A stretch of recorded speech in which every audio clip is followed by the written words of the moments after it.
స్తోత్రం కలుగును గాక. ప్రభు యేసుక్రీస్తు నామంలో యూట్యూబ్ చూస్తున్న వారికి, గ్రూప్లో ఉన్నటువంటి దైవ సేవకులకు, మరి నా తోటి సహోదరులందరికీ కూడా ప్రభు నామంలో శుభాభివందనాలు తెలియజేస్తూ ఉన్నాం. ప్రియులారా, మరి ముఖ్యంగా ఈరోజు మన గ్రూప్ మెంబర్ అయినటువంటి శశి వాళ్ళ సిస్టరు శశి డైమండ్ టీచర్ గారు వాళ్ళ ద్వితీయ కుమార్తె మరి శశి డైమండ్ యొక్క వివాహం ఈరోజు మరి వెస్ట్ ప్యారిష్లో జరిగిపోతూ ఉంది.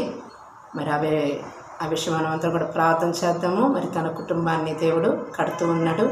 మరి ఈరోజు ఇద్దరు శిరీష్, శశి డైమండ్ చక్కగా వారు గృహస్థులు కాబోతున్నారు. కాబట్టి వారికి మన ప్రేమ సహవాసం తరపున శుభాకాంక్షలు తెలియజేస్తూ ఉన్నాను. మరి అదేవిధంగా మనం ఒక క్రొత్త పాట పరిశుద్ధాత్మ దేవుడు మనకు అనుగ్రహించాడు. ఈ పాట మరి మనకి యెషయా గ్రంథకర్త రాసినటువంటి అధ్యాయము 50వ అధ్యాయము 8వ వచనంలో ఈ రీతిగా దేవుడు సెలవిస్తూ ఉన్నాడు. నన్ను నీతిమంతునిగా ఎంచువాడు ఆసన్నుడై ఉన్నాడు, నాతో వాడెవడు, మనము కూడుకొని వ్యాజ్యమాడుతాము, నా ప్రతివాది ఎవడు, అతన్ని నా యొద్దకు రానిము. చిన్న ప్రార్థన చేసుకున్నాం. పరిశుద్ధాత్మ తండ్రి, మీకు వందనాలు, స్తోత్రాలు. చదవబడిన వాక్య భాగం ద్వారా నీ బిడ్డలను బలపరచండి, దర్శించండి, మహిమ పొందండి. యేసు నామములో ప్రార్థిస్తున్నాం తండ్రి, ఆమేన్. ప్రియులరా, మరి ఈ యొక్క వాక్య భాగంలో ఆసన్నుడు అనేటువంటి పదము నాకు బాగా నచ్చింది. మరి ఈ పదం మీద చిన్న పాట ఒకటి రాయటం జరిగింది.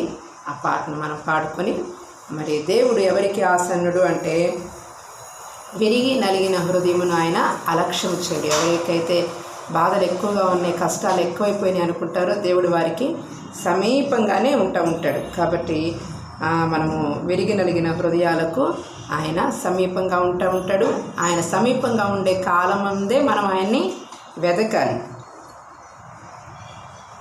ఆసన్నుడా విరిగి నలిగిన హృదయాలకు, ఆసీనుడా మా స్తుతి సింహాసనముపై, ఆసన్నుడా ఆసీనుడా మమ్మును ఆశీర్వదించు దేవుడవు నీవేనయ్యా.